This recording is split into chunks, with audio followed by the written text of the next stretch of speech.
Yeah, like in the middle of everyone's set. It's attention. We'll take it. Like I'm still kind of gross. Can you But make it sound like a laugh? no, because both my laugh and coughs are gross. So they're Who was that cartoon character that laughed like a that was when I was a kid, so you probably don't know who the hell I'm talking about.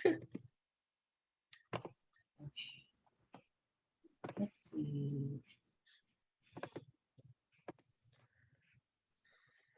I got it.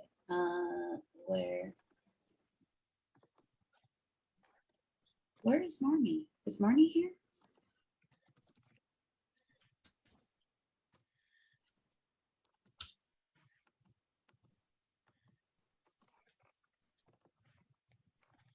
Oh, put that in the wrong place there.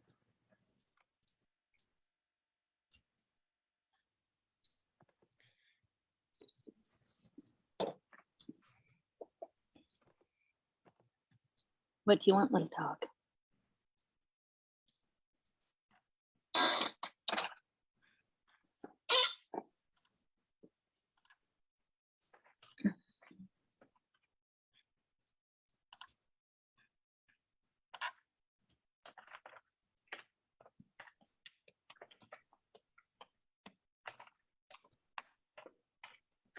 Got it. Okay.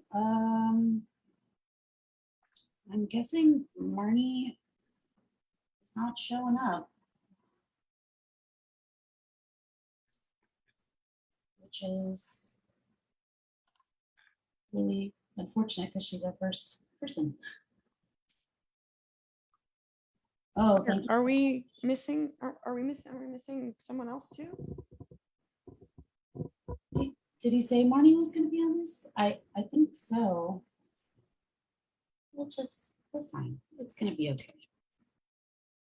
We'll just say a few more jokes in the beginning and We're gonna have fun no matter what. absolutely. Oh yeah. Absolutely.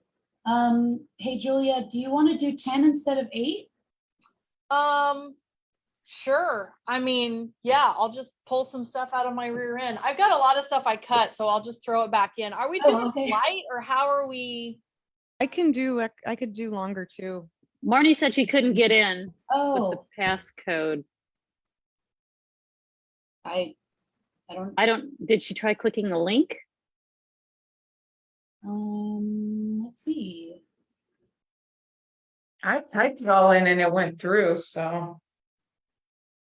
I used the link and that worked because then it just grabs the meeting code and the password all at once. Mm-hmm.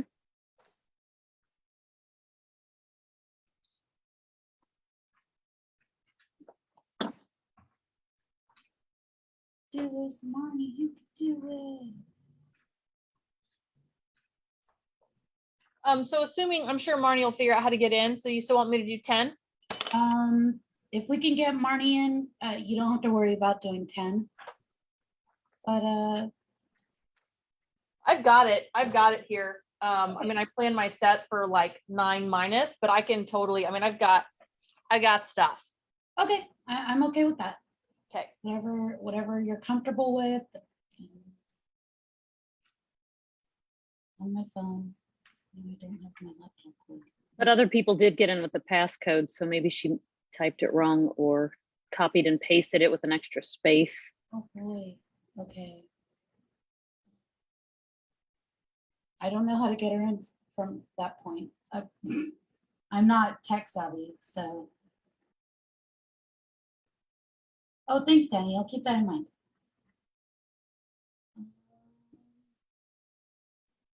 But everybody was able to get in with the passcode? Does Yeah, I typed it in manually and I got in fine. Maybe she didn't use it in caps. Maybe she didn't put the passcode in caps.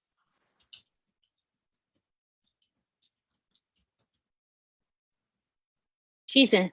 Oh, yay. Okay. Whoa. Oh no. Oh, Is she? It just says she's in, yeah. That's what okay. she did. Sweet. Yay. All right. We're gonna get started. So let's get, oh my gosh. think I'm gonna need to start wearing contacts or something because I am blind as a cat. All right. Welcome to Raw Comedy, everyone. I am your host, Athena Rodriguez. We are excited to bring you a wonderful show. We've got plenty of people to make you laugh and appreciate online comedy, as I like to say. We've got Marni, we've got Amanda, we've got Julia, we've got Danny, we've got Kim, we've got Soli Santos as our wonderful headliner. And I'm looking forward to it. I'm ready to go. I'm ready to be happy and do this. I don't know if any of you guys have kids that just started school. I have a daughter who just recently graduated. She turned 18, graduated as a senior. I wanted to bestow some, advice upon her. I wanted to give her some advice, and I was just kind of thinking about it. I didn't know what to tell her, and I'm still in that point. I don't know what kind of advice to give her as an adult because, I'm kind of thrashing about as an adult myself. And raising kids is not what they say it's going to be. It's always just like a really awkward surprise. It's an awkward surprise to raise kids. I had a lot of backseat parenting from my own parents, which was really, bizarre to me because they weren't even around to raise me. So I'm just like, what's happening? I don't know. It's so weird because like they would say things that were really ridiculous, like stuff like, well, I raised you and you turned out okay. Like, no, you didn't. Grandma did. Like, what are you even talking about? You don't even remember. How do you even know to like tell my kids what to do? And it's so weird because when I turned 18, the advice that my mom gave to me was pre-cum can still make you pregnant. That was very solid. It's good, woman to woman lineage advice. And I don't know about you guys, but when I turned 18, my parents took it upon themselves to really include me in their sexual things that they like to do back in the day.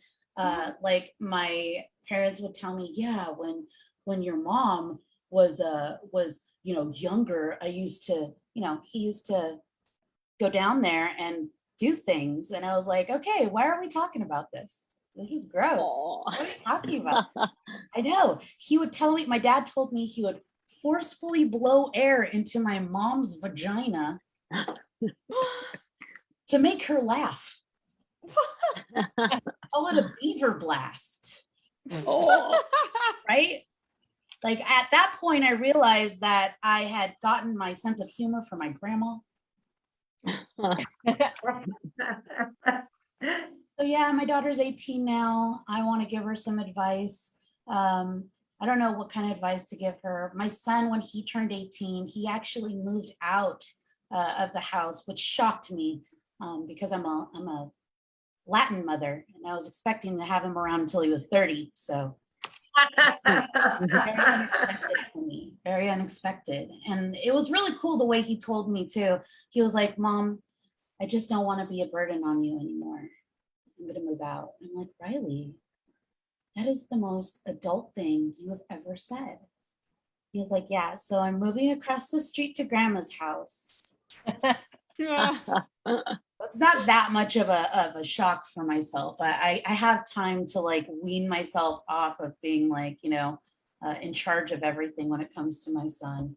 And I'm okay with it. I feel like him telling me he doesn't want to be a burden is like the nicest way he could tell me that I'm poor.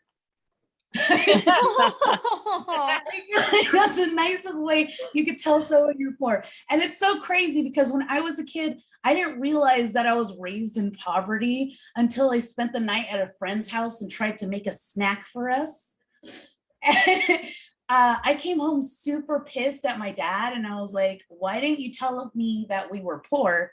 I just made my friend a snack of what you used to prepare for me, which was strained canned peas mixed with mayonnaise and doused with pepper. That Oh. was my snack meal, and I'm so glad that I realized that this was not a good snack meal for her because I almost made her your famous possum pie.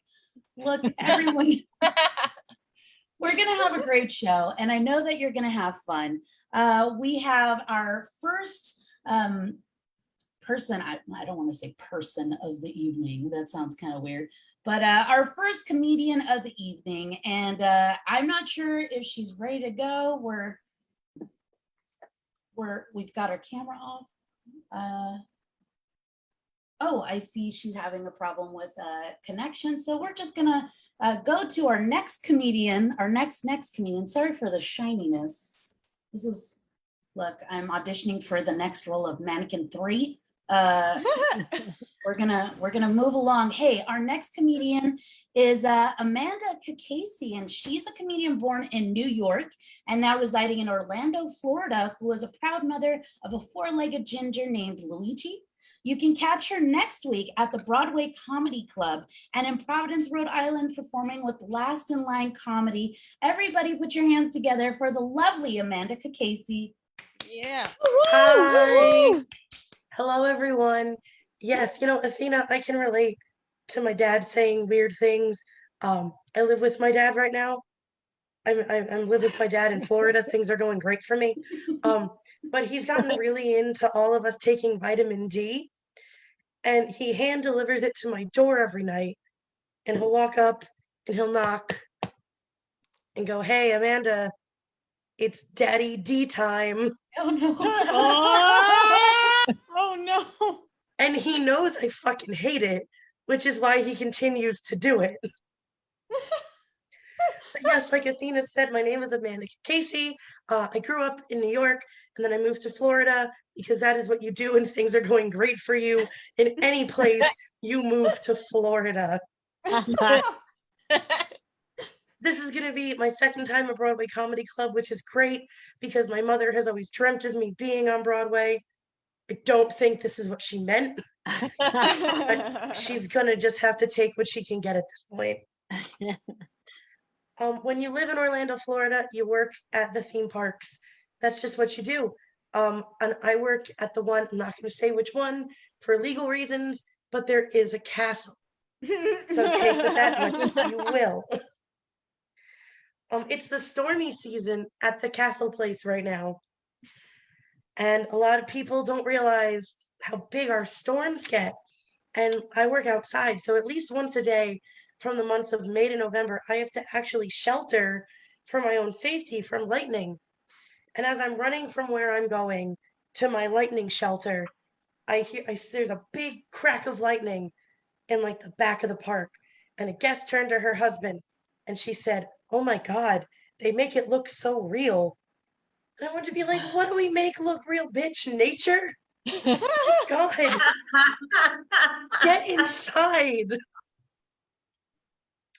Please forgive my voice. One of the really fun things about working at the Castle Place is that it is just a petri dish of germs, which is why I sound like an iguana with a chain smoking problem.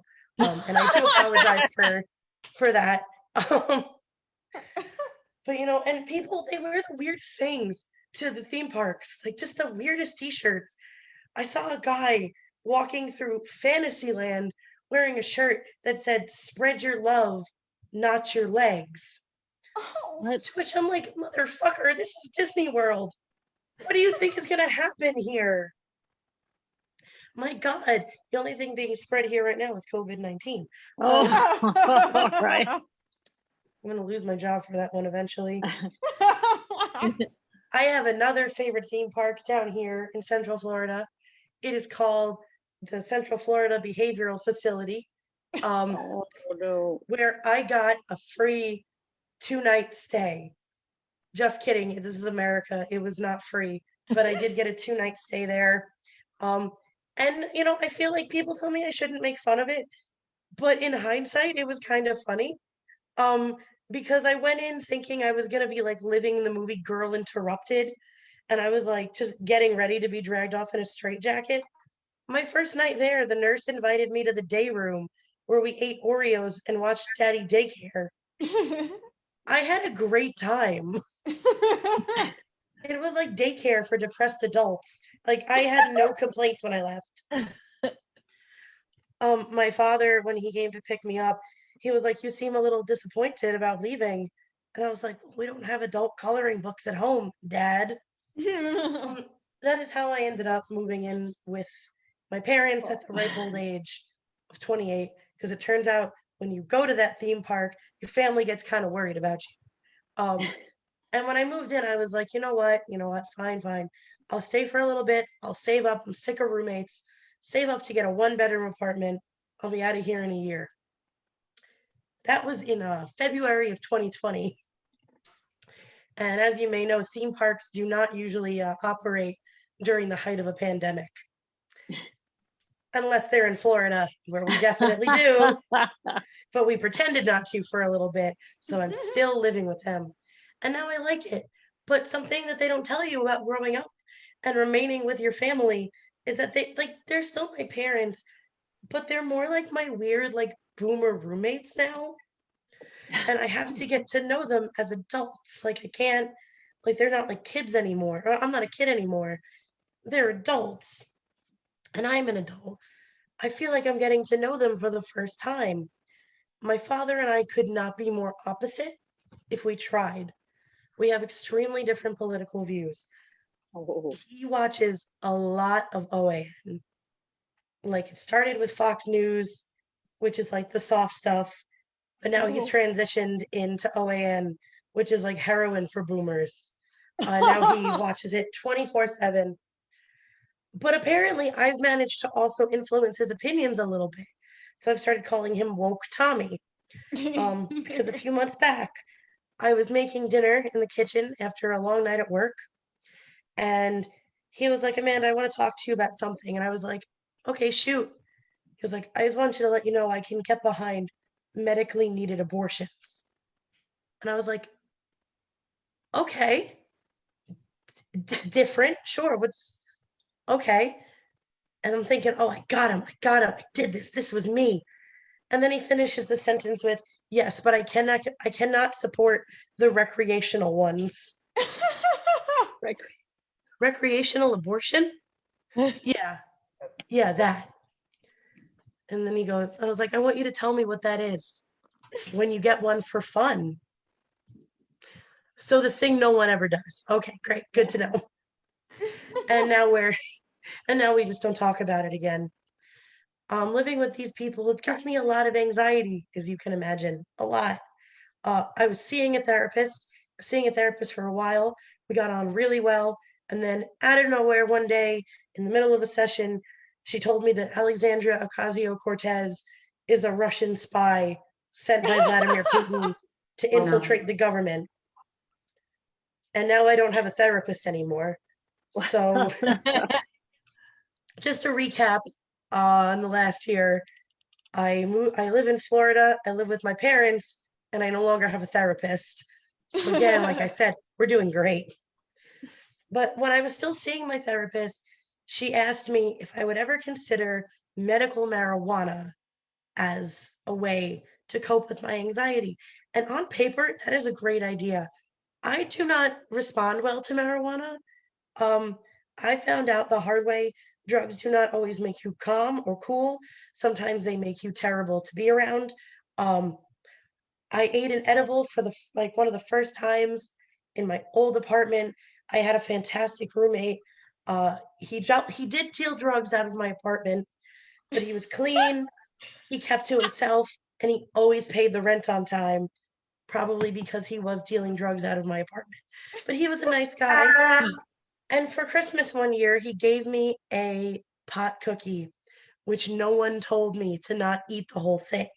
So I did. I ate an Oh, entire pot cookie. My other roommate said we should go to the Chinese buffet. And I was like, "Yeah, that's a great idea." We got to the Chinese buffet. I loaded up an entire plate of egg rolls. I ate all of them and then insisted on talking to the manager because they were the worst mozzarella sticks I had ever had in my life. Anyway, my name is Amanda Casey. I cannot physically speak anymore. So you guys have a great rest of your night. Woo!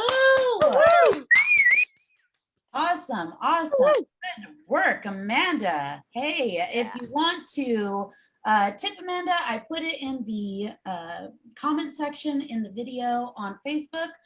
Go ahead and give her a little looky because she also has her Instagram on there, and follow some greatness, if you will. We've got our next comedian coming up, and she's ready to go. She's ready to power through this awesome, amazing evening of comedy and comedic genius. And she's also a homeschooler from Seattle. Julia performs comedy by night in the Puget Sound area and is an accountant by day. Everybody put your hands together for the wonderfully lovely Julia Eyerly. Woo. All right. So I have 2 college degrees, but I'm a kindergarten dropout. Okay. I was homeschooled for 11 years. And when people say that they can't tell, I'm like, thank you. I've worked so hard on this. I still get excited when I land a high five properly. Like, it's a big deal for me. People's biggest concern when my mom said that she was going to homeschool me was how I was going to learn to stand in line. It's like, this is not Soviet Russia, okay? Like, it's going to be fine. If I don't know how to stand in line, it's going to be fine. The thing is, like, when you're homeschooled, or, you know, you can probably all identify with this having been in quarantine for a while now, right? So everyone is becoming a little bit more homeschooled, which is making me super happy because all the weirdness that I bring, now I have an excuse. Like, I was like this before, but now it's like, oh, it's totally the quarantine. It's not the quarantine. I was always like this, okay? So the problem is when you spend a lot of time by yourself, you start doing things, you're like, this is fine, right? And like, my dog's not going to say anything. So my big thing is pockets. Like, I've got to have pockets. So I've started just wearing an apron over whatever I'm wearing. Okay. Like, I don't care what it is. My favorite is nightgown plus apron because it's super comfy, but you still have pockets. What I'm worried about is this is going to get just further and further out of control to where I look like I'm going to a Renaissance fair. Like, it's not even an apron. It's just those like pockets on a string. That's it. That's about to be me pretty soon. So that's the plus side, I guess, to the Delta variant, right? Is that I can stretch this "why am I so freaking weird" a little bit longer. It's not the quarantine, guys. It's not. It's just me. It's just me. Okay, so my family is German on both sides. So I don't know if you guys have heard of this stereotype that Germans always think they're right. Facebook has heard of it, okay? I downloaded a podcast about German culture, just like basic German culture. Next thing I know, Facebook immediately starts giving me ads for counseling for obsessive compulsive disorder. This is a true story. This actually happened to me. Like, immediately I'm getting ads for obsessive compulsive disorder. I was like, okay, that's a little too on the nose. But if you can really tell a lot about a culture by what they choose to teach you first in their foreign language classes. So like lesson 1, Duolingo German, is "Das ist nicht richtig," which means that is not correct. Like, the entire first level is just how to conjugate telling someone that they're wrong. Das ist nicht richtig, that is not correct. Du bist nicht richtig, you are not correct. That's like the entire level 1. So that tells you a lot of what you need to know about German culture. Okay, so on another note, I think we need to start talking more shit about the dead person at funerals, okay? This whole, like, if you don't, hear me out, okay? This whole, if you don't have anything nice to say, don't say anything at all. Like, where is that attitude when the person was alive and you were arguing with them on Facebook? By the time they're dead, like, if you want to talk shit, the funeral is the time, okay? Because they cannot do anything about it now. It's way too late for them to kick your ass. So if you want to say something, show up and just roast the heck out of them because they can't do anything about it. I'm just saying. So have you guys, obviously everybody knows what pallbearers are, right? The people who carry the casket. Okay. So there's actually a math to this. You have to put the strongest people on the corners because otherwise you're risking someone's arm cramping up and now grandma is candy rolling down a hill which is going to get real awkward real fast. Okay. This is an important job. So I don't know if you have heard of an honorary pallbearer. If you have, you're very bitter about it. I will tell you that. If you know, you know. Okay. Here's what this is. An honorary pallbearer is someone who couldn't be bothered to fucking show up. But because they're a close friend or family member, they get their name in the program as an honorary pallbearer. Like, that's like having an honorary designated hitter. Like, it makes no sense. An honorary pallbearer, this is not the person that you want to call when you're trying to get rid of a dead body, okay? Because they don't show up, okay? Carrying the casket, it's the whole job. So if you're not going to show up and help me, get off the program. Okay, it's bullshit. This should not exist. I've had personal experience with this. I don't know if you can tell from the bitterness in my voice, but this, and now I'm laughing at my own jokes. This has happened to me. Okay, so I'm thinking, like, when I'm dead someday, okay, for the open casket, who's going to be on hair and makeup? Like, I'm pretty worried about this because my face is already kind of crooked. Like, I have to stencil my eyebrows on so the whole thing doesn't just go completely wonky. I'm going to have to leave my eyebrow stencils in my will to the mortician so they can get my eyebrows on straight. Because otherwise, I'm going to be lying in this casket looking like Owen Wilson at my own funeral, which is just embarrassing. Like, it's not okay. So I'm pretty worried about it, which it's just, that's an argument for cremation. Like, just burn me immediately.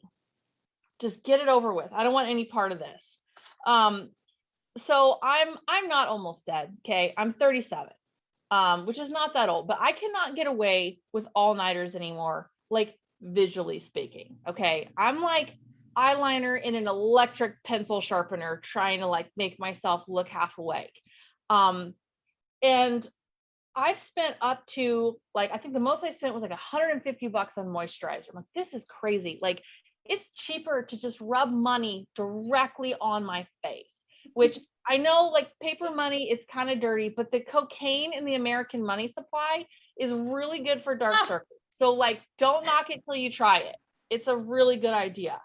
And so at 37, okay, I'm comfortable at this point scrapping a few unrealistic items from my bucket list. Like, I'm not going to learn Chinese, okay? Like, if I'm stenciling on my eyebrows, I am pretty far off from being able to calligraphy my grocery list. So that is not going to make the cut. I did, however, I checked off a trip to France to eat my weight in croissants, which is harder than it sounds, because what number do you use? Do you use the weight that you were when you started eating croissants, or do you keep updating the number? Because as you eat more croissants, you're getting fatter and fatter. So it's kind of a never-ending project. That's the challenge. So when we went, my husband and I went on this trip to France, and we brought home only practical souvenirs. Like, I have no interest whatsoever in useless knickknacks. In fact, I think it's rude to bring home useless knickknacks as gifts for your friends and family. Like, no thanks. I have enough shit that I hate dusting. Like, what am I going to do with this? I don't want this. And then I was realizing, okay, useless knickknacks from France. What about the Statue of Liberty? Okay, that was a gift to the United States from France, and it's been oxidizing since 1886. Okay. And that thing looks impossible to dust. There's so many little nooks and crannies, like, you'll never be done. And I don't know if you guys know this. Okay, this is a history lesson / comedy show. They gave it to us in Paris, France did. So we had to figure out how to ship that thing back. Like, that is so rude. Like, what if it got gate checked? Like, at least 3 of those little points on her crown would have snapped off for sure. Like, I'm sure it was a complete nightmare for our ambassador, like, trying to be nice, right? Oh, like, oh, a statue, like, that's so cool. Fucking hell, like, how am I going to get this thing home in my luggage? We're currently storing it out on the same island in New York Harbor, where we used to quarantine people who were smallpox patients, right in the front yard of America, just in case the French stop by, I guess. Okay, you know what else people keep in their front yards? Garden gnomes and used mattresses. it's not the best look. But like, what else are we gonna do with it? Like, that's a gift from another country. Like, you can't just quietly return that to Target. There's no gift receipt for a custom statue. Like, that is final sale for sure. I think we should keep it out in the middle of the country with our other useless knickknacks, like the world's largest ball of twine, Carhenge, which is amazing if you've never been, and Mount Rushmore. Honestly, I think the French probably thought that we would truly like the Statue of Liberty. Like, okay, they've seen Mount Rushmore. Like, we probably were like, okay, I can see how they thought we would like a Statue of Liberty. You know, that they're just making a joke about our taste in decorating. It's ridiculous. Okay, so different topic. I became a godmother 2 years ago. And I was trying to figure out, okay, how did my friend pick me out of all of her possible choices, right? I'm a very careful person, which is an excellent quality in a godmother. Like, I always bring a gun when I go to buy something off Craigslist. And usually I show up and, like, okay, side point, I know it sounds paranoid, right? It sounds paranoid, but I say better paranoid than dead in a dumpster. And the same people who are calling me paranoid, when they need to buy something off Craigslist, they're calling me to come as their bodyguard, which means they did not plan at all. Okay, if I'm your plan, because the number one best option for self-defense, you want to look like you're the problem.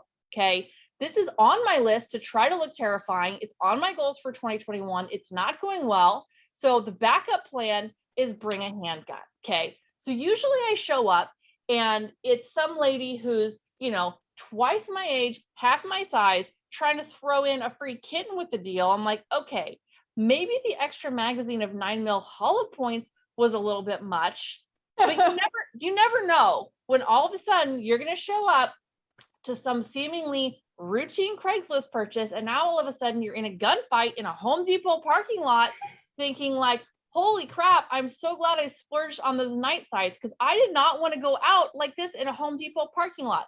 I should have brought, 6 more backup mags. Like, I have 1 round left. Who's paranoid now? So I'm just saying, if you look small and cute, bring a handgun and bring backup ammo. So that is our TED Talk today. Thanks very much. I'm Julie Eyerly. Woo! Thank you so much, Julia. Hey, everyone. I put in the comments section on the video where you can tip Julia if you'd like. And I really appreciate Julia giving us a home school history lesson. Holding true. Holding true, her profession rings true. All right, everyone. Hey, we've got our next comedian of the evening. We've got Danny Riddell, and she's an author and comedian from Philadelphia. Her novel Smile and Walk Away is available from Champagne Books everywhere books are sold online. Check IG for a list of upcoming live performances in Philly and NYC. Hey, everyone, put your hands together for the absolutely amazing Danny Riddell. Thank you so much. You know what? Speaking of France, everybody, round of applause for France, real quick. And I'll tell you why. France, the only country to put legal restrictions on child beauty pageants. You have to be at least 13. You know what? Because what's so messed up about that is that here we start them at infants. I'm fucking serious. Have you guys not seen these infants in little ball gowns and bikinis and stuff? Here's where my brain goes with this, right? Think about this, you guys. Someone at some point in history, mid 20th century, thought that child beauty pageants were a good idea. And then they were able to convince other people that child beauty pageants were a good idea. The fuck kind of charismatic sociopath can do that?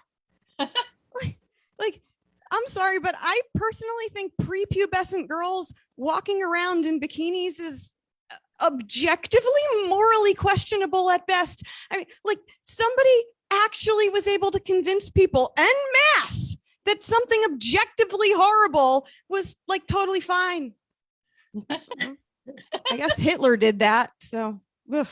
we fuck up kids, you guys. We mess up kids like that shit. I'm sorry, but that is how supervillains are made.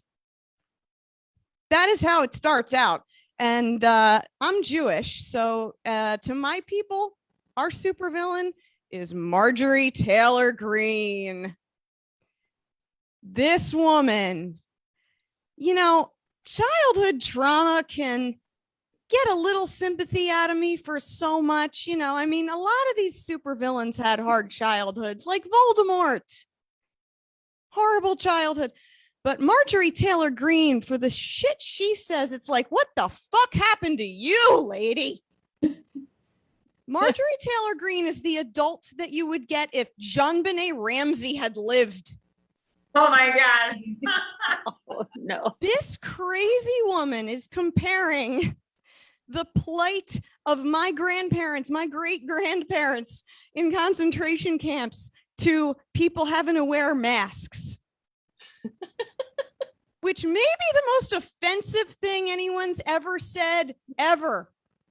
Because I mean, that, like, yes, of course, that is horribly, horribly offensive to me as a Jewish woman. That is horribly, horribly offensive to the Jewish people.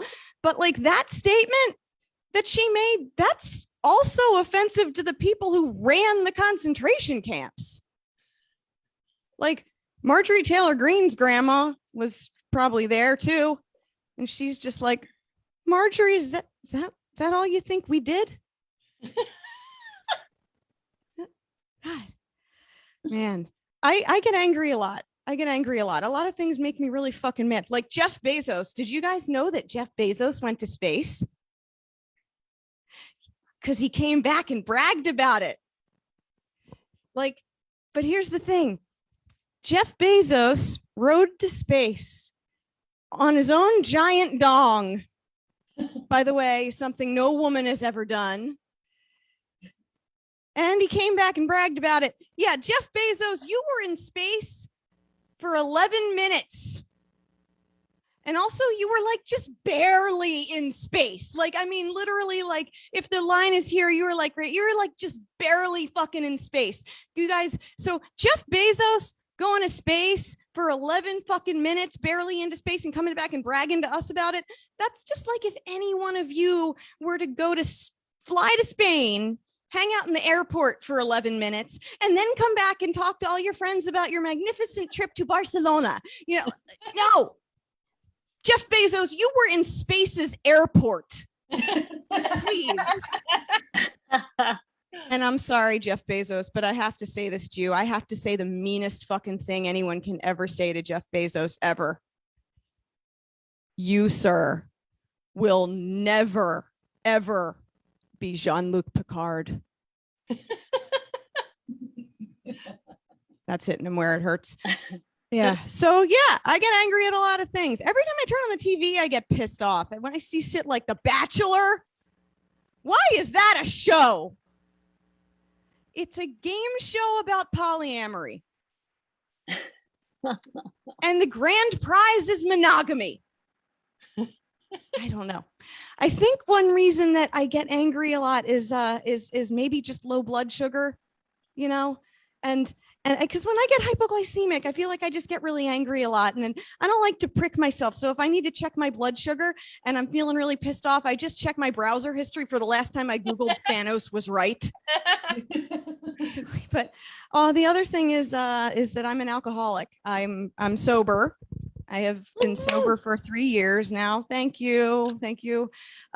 Since when did I quit? 2019. Yeah. Stop doing the subtraction. Sobriety time accrued in 2020 earns double points. It was a rough period. Although I gotta say, AA meetings really helped me out a lot. That's what I call putting fresh batteries in my vibrator. You know, I don't like the term recovering alcoholic, by the way. I prefer the more flattering term inactive lush. The day I knew I had to quit drinking was one day I woke up and realized that my liver was pissed off at me. I didn't know it had a day job. So I woke up as per usual. I made myself a Kentucky coffee, which, by the way, best morning beverage ever. If you've never had it, you got to try it. It's a bottle of Maker's Mark with a bendy straw in it. And my liver is just like, bitch, you have been awake for 12 minutes. I have a wife and kidneys to support. I can't spend my only lunch break metabolizing your breakfast whiskey. It did, of course, because my liver is a total badass. I swear, my liver has got to be the reincarnation of the liver of Winston Churchill for all the shit I threw at it. Oh my God. Oh man, you guys, I miss vodka though. That was my favorite. Vodka is the best. Vodka just cuts right to the fucking point. It does not fuck around. Vodka is the vibrator of beverages. Amazing. Oh man, but I had a messed up childhood too, and maybe that's why a little bit of why I drank so much. I was involved as a child in a semi-legal child labor operation you may have heard of, the Girl Scouts. Yeah. So you know how they say the best revenge is living well? I think a close second is fucking with those little bitches on my way out of the grocery store. I'm sorry, but like, why do they just get to sit there and sell cookies now? Fucking diabetes peddlers. I grew up in the 1980s. It's like, listen, you little bitch, I was a brownie Girl Scout in the 1980s.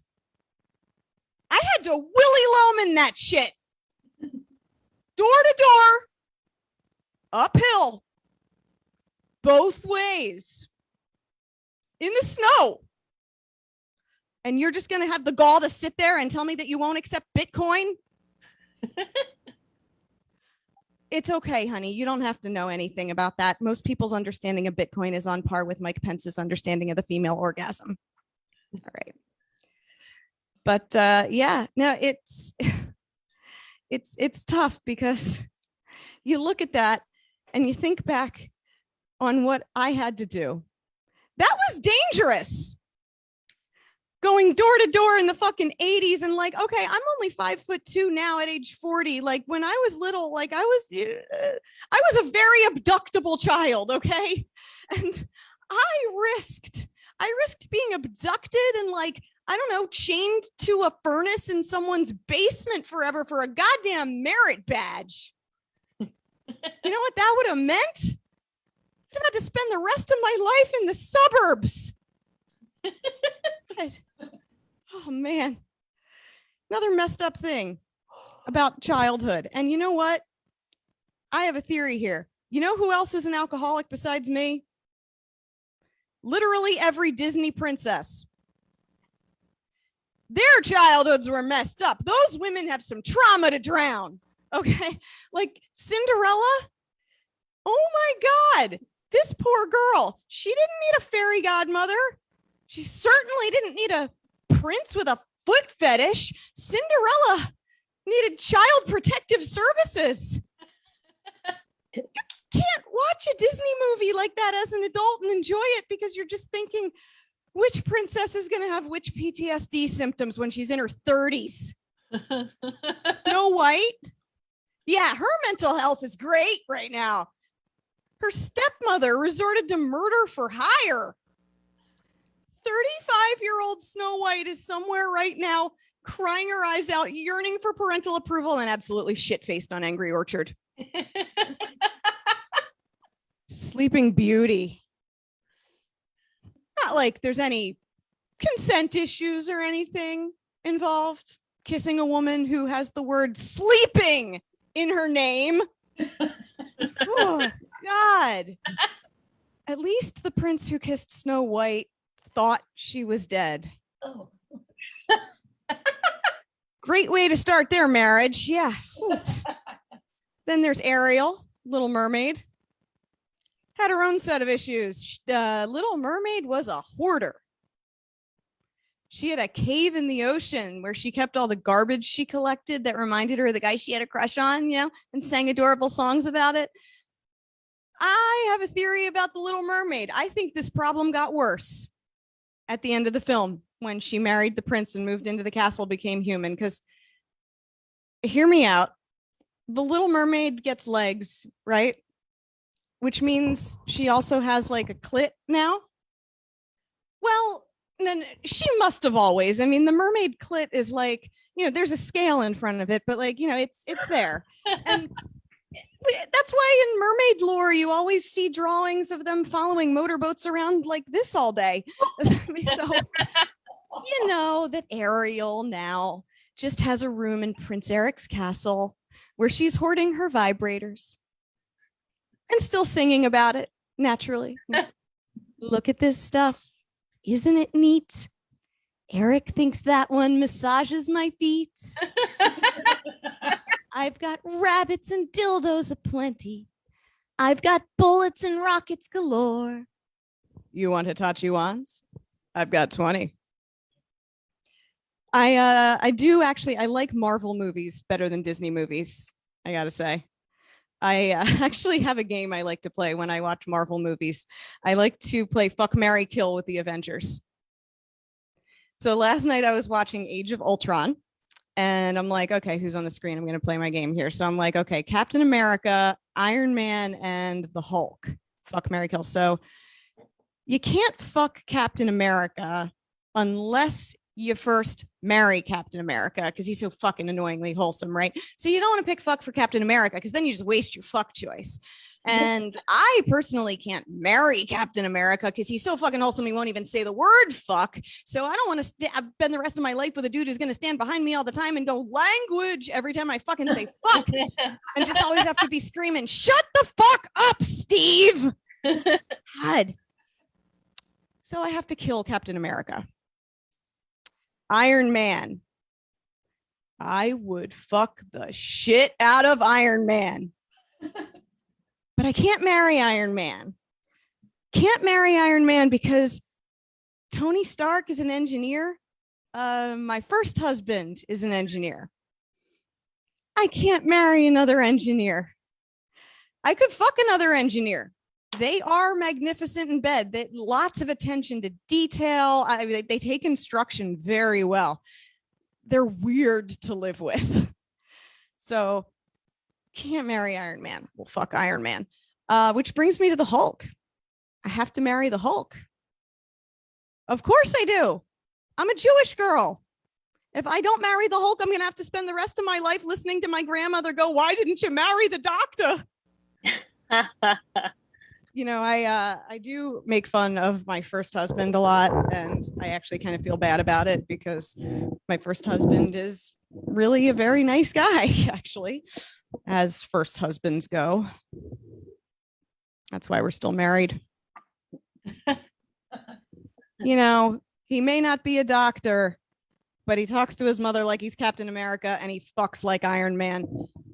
My name is Danny Riddell, everybody. Thank you very much. Have a great night. Woo!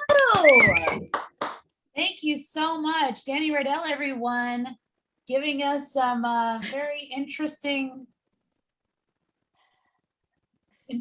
thoughts about Hulk call. I don't know what I'm talking about. All right. The whole time I was just like, who would be good in bed?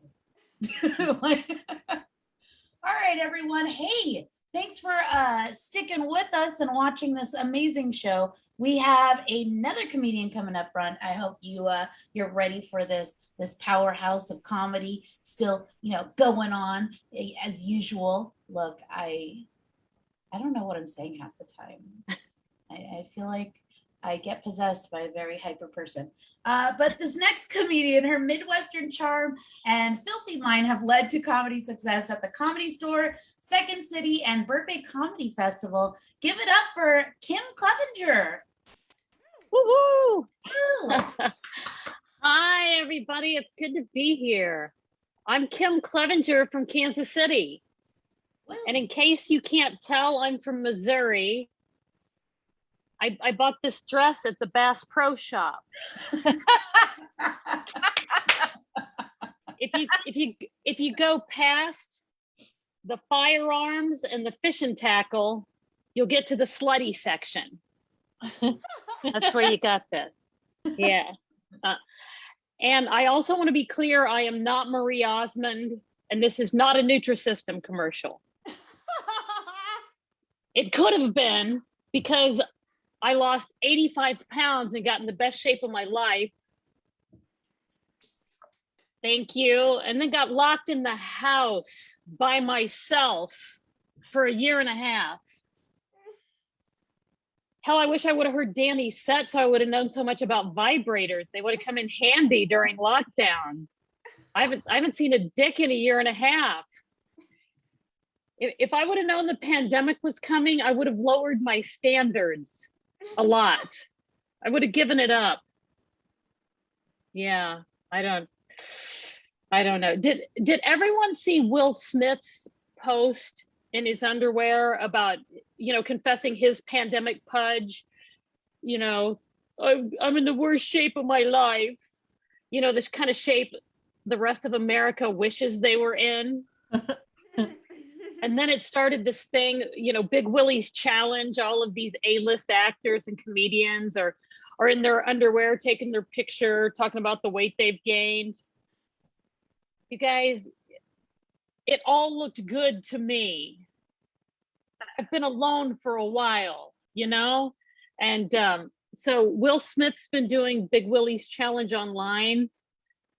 I'm going to have Kim's Big Willie challenge in my living room. I just need some men to sign up for the contest. You know what I'm saying?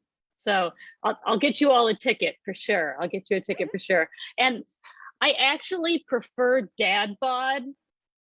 Like, I can't date one more buff guy. If I hear one more time how many grams of protein he ate today, how many reps it took to fatigue, or how many pounds he leg pressed at the gym, I'm gonna fucking choke a man out. I'm serious. It's okay to be obsessed, but with my body, not his own. You know what I'm saying? Like, come on already.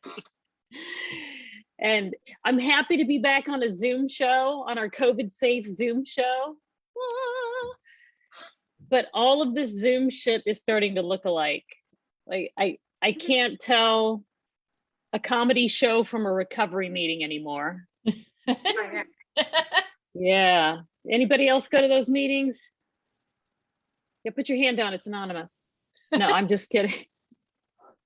Yeah, me neither. Now, I did go through a wild phase like Danny. I mean, when I was 16 to 33. Tried to make me go to rehab, and I said, okay.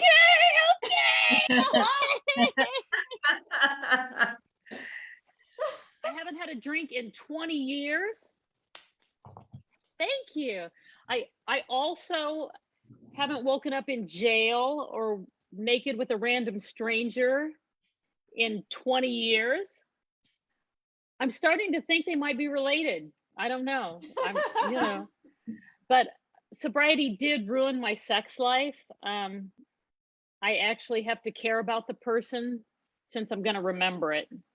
Oh. Yeah. And a lot of my guy friends grew beards during lockdown. Did a lot of your guy friends grow beards? Yeah. So I actually like beards. They were just freaking me out when all the guys had on their mask with their beard hanging out. It looked exactly like my panties trying to contain my unwaxed hoo-ha. Like, I don't know about you, but it was a 70s porn star kind of year. It was not good. Thank God waxing salons are open. Woo! During that time though, my little millennial neighbor, Marcy, came back from Target with a home wax kit. I was like, kid, don't try this at home. Like, don't do it. The next time I saw Marcy, she was walking with a limp. She'd lost her right labia in a horrible accident. It was bad. Woo! And it feels good to be vaccinated. Is everybody vaccinated? Yeah. I mean, I did have some side effects, you know, dizziness, lightheadedness, headache, nausea, fatigue, the flop sweats. But I drank alcoholically for 17 years, totally used to it. I was fine. I was fine. Yeah. And I got jabbed so I could get stabbed, really is the truth. But I know it's not very ladylike. But after a year and a half, I hope the next man that I get a hold of has rested well, stretched out, and carb loaded, because I don't know what's going to happen to him. Yeah, Soli, you too? Like, enter at your own risk. Yeah, it could get what? It could be Mr. Toad's Wild Ride. I don't know. I feel like I've aged though in lockdown. Like I feel old. The other day, I threw my back out getting my hair done. Like in my 20s, I hurt my back being in a weird position for 3 hours, having hot sex. Now in my 50s, I throw my back out being in a weird position for 3 hours, trying to get the gray out of my hair. Anyway, I mean, the truth is I waited too long to try to get hot because now I'm old and hot. You know, I'm like that stripper that works the day shift steak buffet down at the Spearmint Rhino.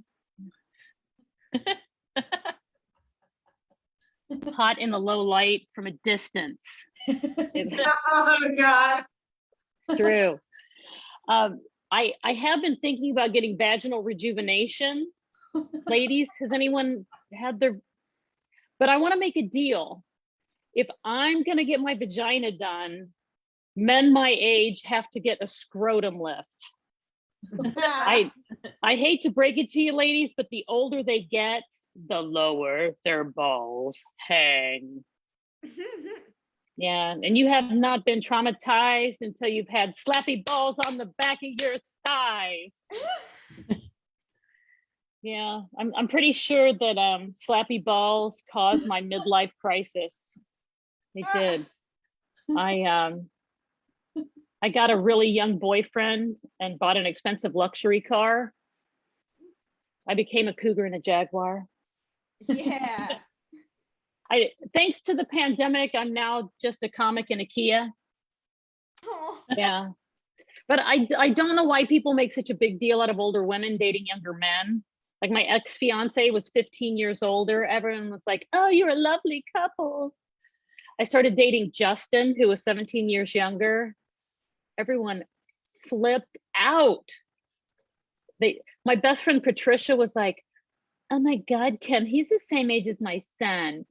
If you dated my son, I would kick your ass. Don't make me fuck your son just to spite you. I'll do it. I'll do it. My sweet little mother, she said, oh, honey, I want you to be happy. I just hope he's not using you for sex. Use me for sex. Someone, please, God, use me for sex. Only once did someone mistake him for my son. Awkward. But I shouldn't have been breastfeeding him in public. You know, yeah. And I actually started comedy and menopause at the same time. So if you wonder how much time is left in my set or how I'm going to wrap this up, actually, so do I. So do I. I did start hormone replacement therapy in lockdown. And the good and bad news is that shit works. Like I've got the sex drive of a 25-year-old again. Woo! But dating me is like dating two 25-year-olds. Yeah. Pretty soon, Cardi B and Megan Thee Stallion aren't going to be the only ones that need a bucket and a mop up in here. Yeah. Yeah. Too far, Athena? Too far? Too far. But my doctor did just adjust my testosterone. And I think I'm going to have to talk to her about it because I feel like my prostate might be enlarged a little bit. I don't.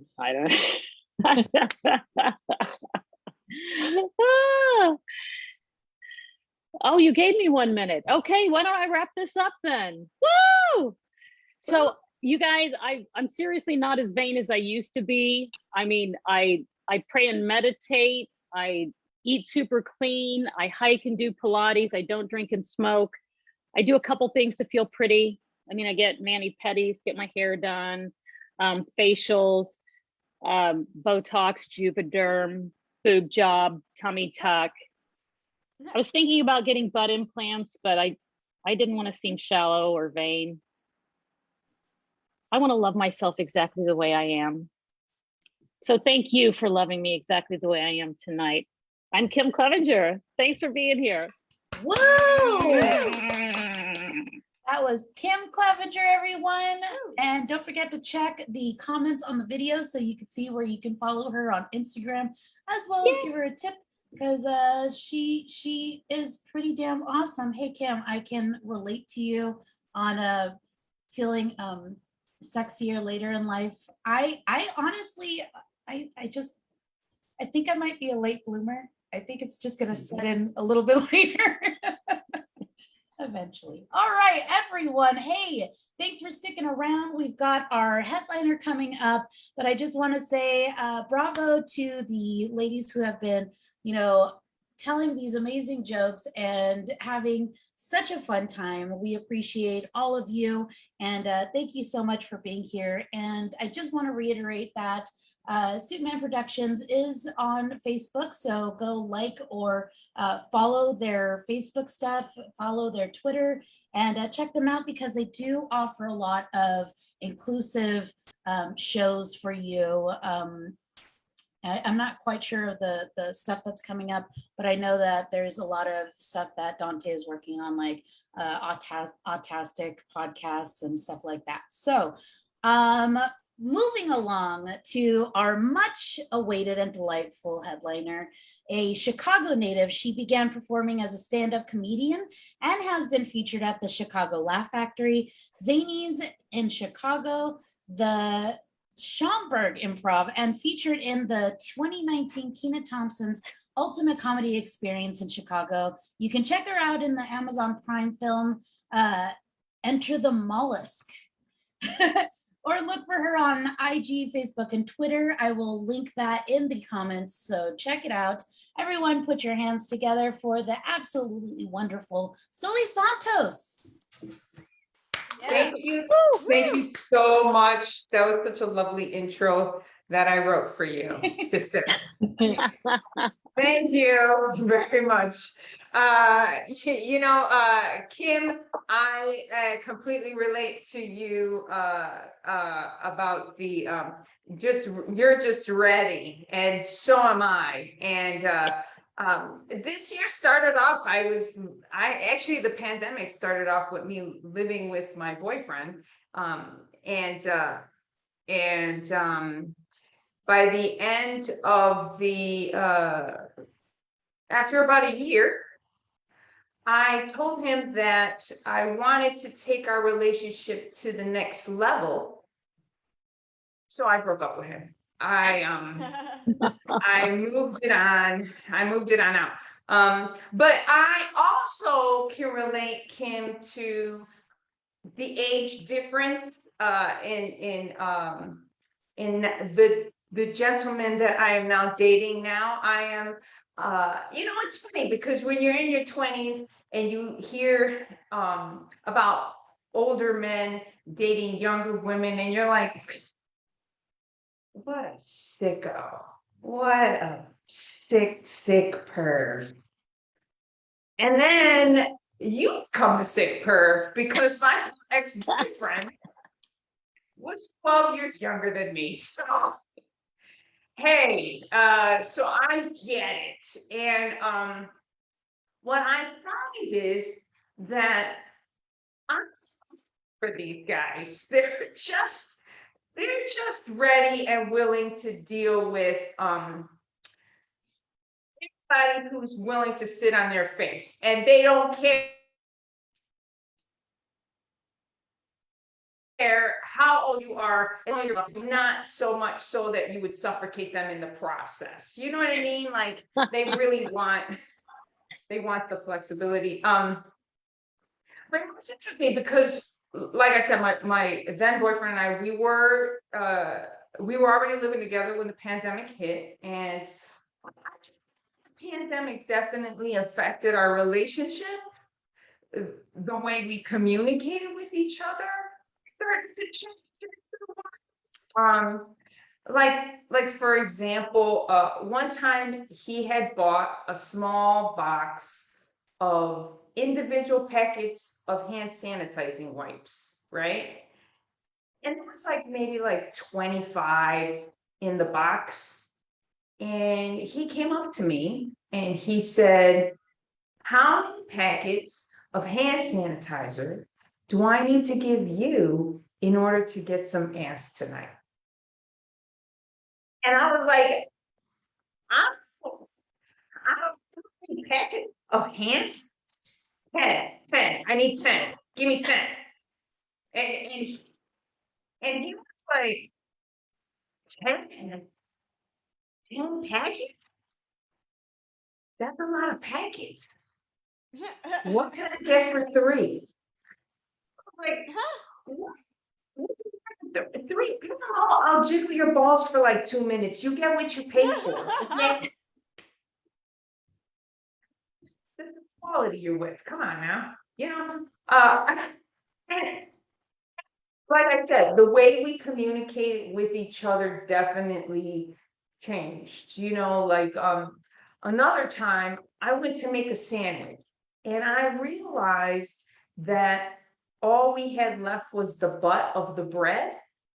And I don't like the butt of the bread, you know, the 2 ends of the bread. I don't like the butt of the bread. So I was gonna toss it.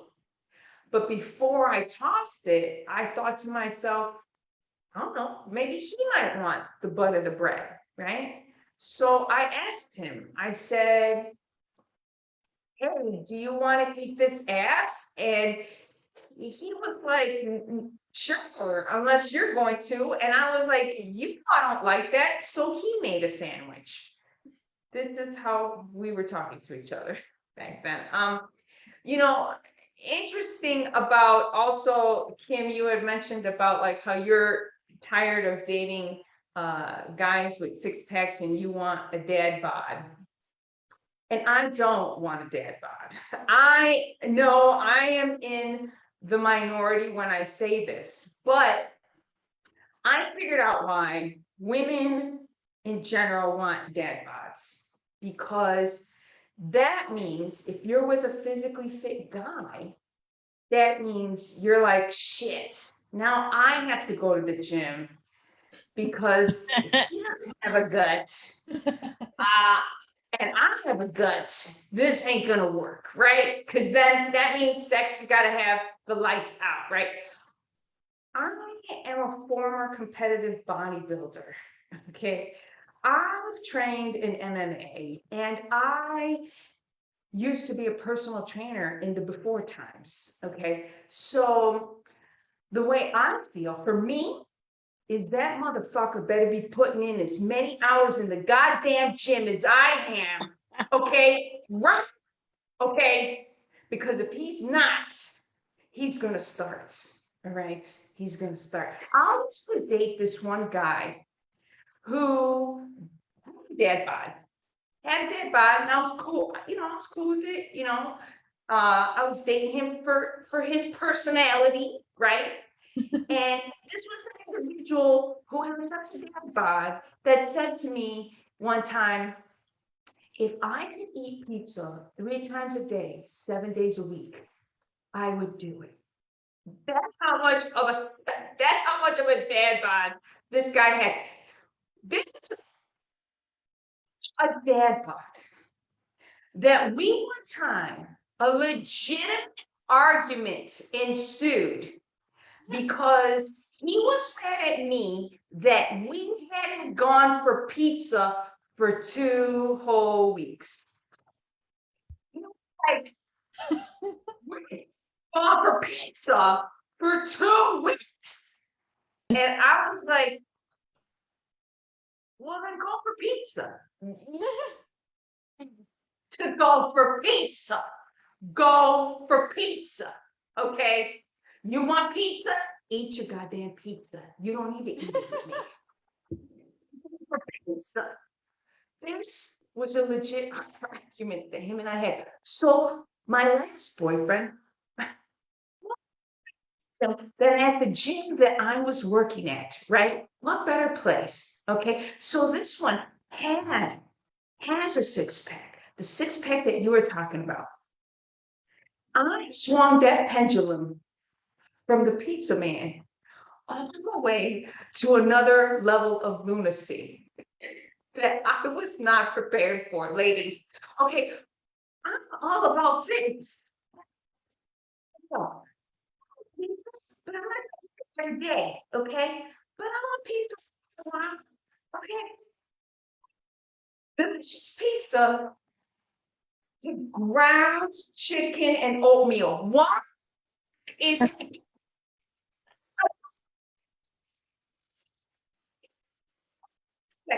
2-pack? That's all I'm asking for. Just efforts at the gym and we'll break it even. Okay. This is all I'm asking for. Okay. I went with one crazy and now I went to the other side and got other crazy.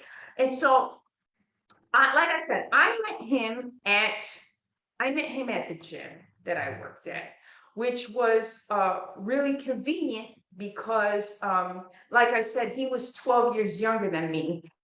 And so I met him in the daycare of the gym that I worked at. That's where he was at. He is 12 years younger than me, so that's where he was hanging out. His mom went to go take a Zumba class rather, and I was like, "You're a real cute kid over here. I want to, I'm gonna teach you some things or two." Okay, but it's cool because when people found out that I was dating somebody 12 years younger than me, they freaked out too, Kim. They freaked out too. And I was like, I wore it with pride. And I was like, yes, I am a sucia. And for those of you that don't know what a sucia means, that's Spanish for lucky bitch. Okay, that's what that means. That's what that means. I was very lucky. I'm Puerto Rican. I'm a Latina. I know Athena, you're Latina too.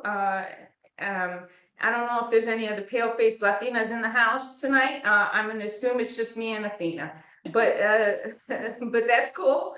I am Puerto Rican, and I'm gonna be honest with you guys. There's a lot of expectations with being Latina. Okay, there's just a lot of stress with trying to follow up with all these expectations with being Latina. Like, for example, I don't have any kids, okay? Oh God, I'm so behind schedule, guys. By now, I should probably have 6 kids, 3 grandchildren. My oldest daughter and I should be pregnant right now at the exact same time. My parents are really disappointed in me. You know what I mean? They're really disappointed. My mom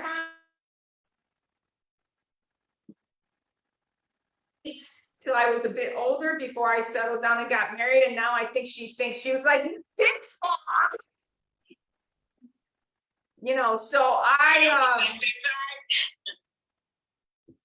who was that? Who's yelling at me? Wow, got a heckler in the room already? Is this thing? I forgot what it was like to have a heckler. Now I'm getting hecklers in a Zoom room. Oh, it feels just like a live show now. Oh my God, thank you so much. I feel really lucky about that. So I grew up in a house, like I said, I don't have, well, let me digress. Like I said, I don't have any kids, and so I really am behind schedule, but because of it, there is a name that they call Latinas with no kids. It's happy. We're called happy. That's what it is. And for some reason, too, everybody automatically assumes that all Latinas, that we all have the same physical type of having a lot of junk in the trunk, a big ass and a lot of badunkadunk, right? I don't know what happened, but someone went in my trunk and stole my junk. I got nothing.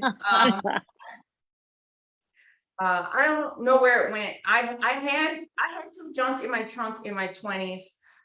I lost it in my 30s. I don't know where it went, but I am convinced the white chick took it. I think a white chick took it because whenever I see a white chick with a really big ass, I'm like, that's not natural. That ain't natural. Unless you're from Wisconsin, that's a whole other story. There's a lot of cheese there, guys. There's a lot of cheese. I saw this white chick walking down the street with a really big ass, and I thought to myself, maybe she took the junk out of my trunk. Maybe she stole my badunkadunk, And part of me wanted to fight her for it. And so I was going to, but I stopped myself because I was like, I can't do that. I can't try to fight her for that ass because that would be like kicking my own ass. So I let her walk away with what was most likely my ass and who should have been my Black boyfriend. That was really what happened. Which is kind of fine, because my last boyfriend was Black. Well, he's still Black. We're just not together anymore. I did learn one thing dating a Black man is that once you go Black, you sometimes go back. You do. It happens, guys. You do.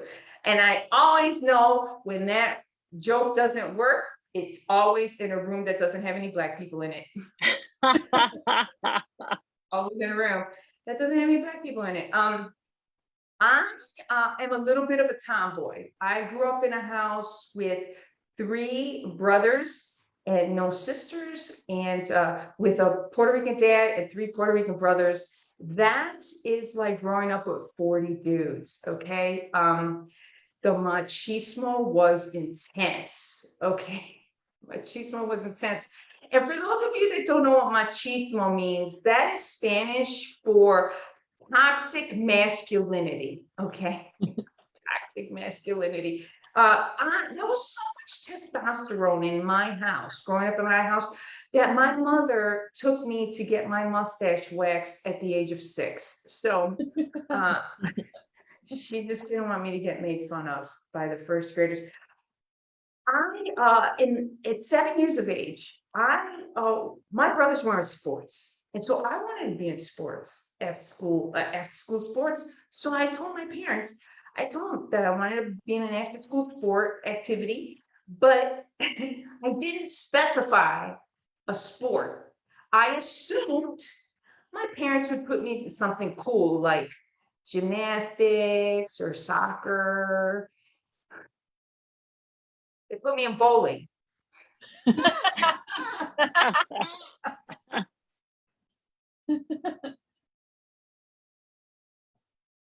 On Saturday mornings between 8 a.m. and 12 p.m. Saturday morning, they put me in. Okay. So much for those after school programs. You know what I mean? I didn't hate it. So after the first year that I was in a league, I asked my parents for a bowling ball for Christmas, and they gave me one. It was a lovely engraved pink glitter ball, 8 pounds. But I hadn't thought it through, okay? I hadn't thought it through because I had been walking to the bowling alley, which was a mile from the house, for this whole time. Now, mind you, I was 8 years old at the time. Now, with an 8-pound pink glitter ball that I'm walking a mile with. I weighed 45 pounds at the time. Okay. Okay, that was a fifth of my body weight that I was walking with for a mile, bowling for 4 hours, and then walking a mile back. Okay, all right. You know what happens to the body of a little girl that is bowling with an 8-pound pink glitter ball for 4 hours and walking 2 miles with? She gets the most beautifully defined shoulders and biceps and triceps of her entire 3rd grade class. Okay. The boys were jealous. Okay. You think these things were because I started lifting? I had these since I was 8 years old. Okay. Okay. I know nothing better than 8-year-old trauma from when my friends would tell me, you got boy arms. You got boy arms. Okay. And to keep them and be like, fuck you. These things get me laid now. Like, I don't, like, and I didn't, this wasn't a thought in my head, but now I'm like this is a fair trade, you know, this is what we're doing. This is how we're living life now. Thank you so much. My name is Soli Santos. Thank you so much. Woo! Soli Santos, everyone. Awesome. Damn, look at those shoulders. Okay. Hey. I love it. Hey, I actually grew up in a household with like 7 uncles, so I totally get what you mean about the machismo. And I actually have a permanent mustache tan, everyone. Like my body was too scared to produce actual hair mustache, so it's like, oh well, it's kind of the same thing. Hey everyone, thank you so much for coming to the show. Thank you so much to all the comedians for being so fucking awesome and rocking this virtual stage. We appreciate all of you. Don't forget to check out what Suitman Productions is doing, and check out all of these comedians on Instagram as well as Twitter and Facebook. Thank you so much. We're gonna stop live streaming and have a great day.